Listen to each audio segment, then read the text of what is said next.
Hi everyone, today I'm in the kitchen and I want to show you a recipe for slow cooker pot roast. And I want to show you this recipe because first of all, it's a very quick, simple, and easy recipe. It's a good way to get dinner on the table if you're busy or if you don't like cooking very much.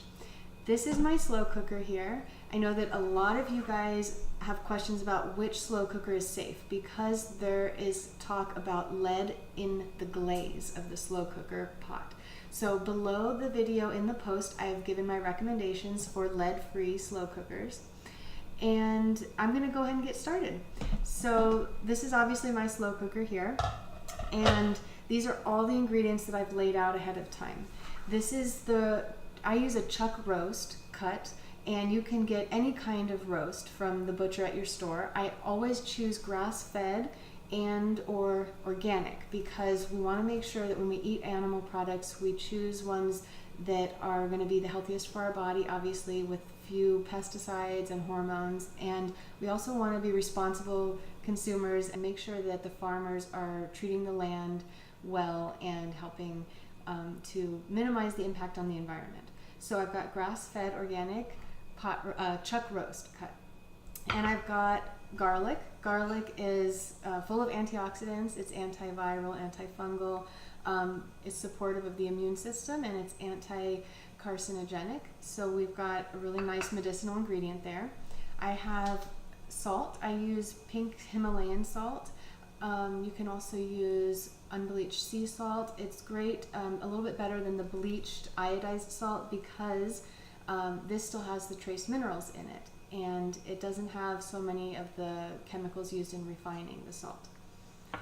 And then we have the root vegetables that we're going to add, and we've got red potatoes, we've got carrots, and yellow onions, and sweet potato. You can choose any root vegetables that you like. These are my favorite. And what I've done is I've chopped them into kind of large, this is a potato quartered, so a little bit larger than bite size. And I've just sliced the carrots in a diagonal. I've done quartered onions here, and then again quartered sweet potatoes. I've cut them down so that they're all about the same size. And then the last ingredient is a poultry blend. It's the traditional blend that you use for chicken, but I love it in the pot roast too. It's thyme, rosemary, and sage. And we don't have to do any prep with that. I'm going to actually lay it in the pot whole. So no chopping and no mess with the herbs. Just put it in there. So let's go ahead. I'll show you how I put it into the slow cooker. First, I'm going to go ahead and put the cut of meat in there. Excuse me. And I'm going to rinse my hands off before I touch the other ingredients. Now the vegetables just get layered right on top, and you just put in enough to fill the slow cooker to 3/4 full. So everyone's is going to be a different size here. That's why I'm not going to give you exact measurements. I used a couple of potatoes, 1 yellow onion, 2 carrots, and 1 medium sweet potato. That seems to fill my slow cooker up. And you just layer it right on top of that roast.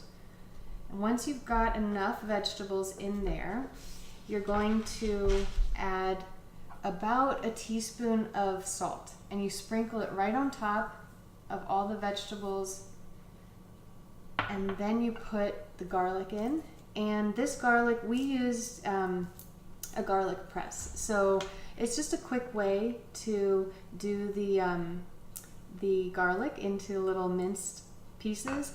And you've probably seen one of these. Maybe you're wondering what it was, or maybe you use one all the time, and you put the garlic clove in there peeled, and then you just push it and it comes out the other side. Really simple and easy, especially if you use a lot of garlic in your cooking. So that's it, and I'm going to sprinkle it over top.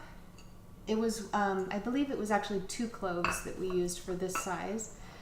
And then I'll show you what I do with the herbs. So I've got maybe 5, 6, 7 sprigs of thyme. I'm going to tuck it in between the vegetables, and then I'm going to take maybe 3 stems of the sage, and again I'm just going to tuck it in between the vegetables, push it down in there, and then the rosemary.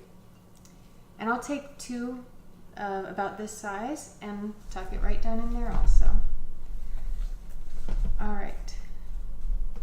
So the last thing you have to do is add about 1.5 cups of water, and that just gets everything going because it needs a little bit of liquid in the beginning to start cooking and steaming so that you don't burn everything. As it cooks, the vegetables and the meat will release juices and it'll make a nice broth, and the result will be a little bit like a stew.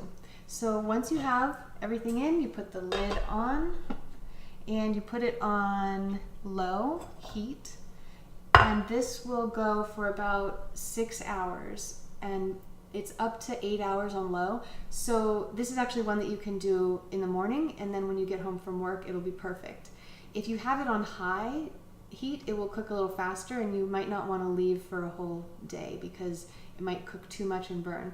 So about 6 to 8 hours on low, maybe 4 to 6 hours on high.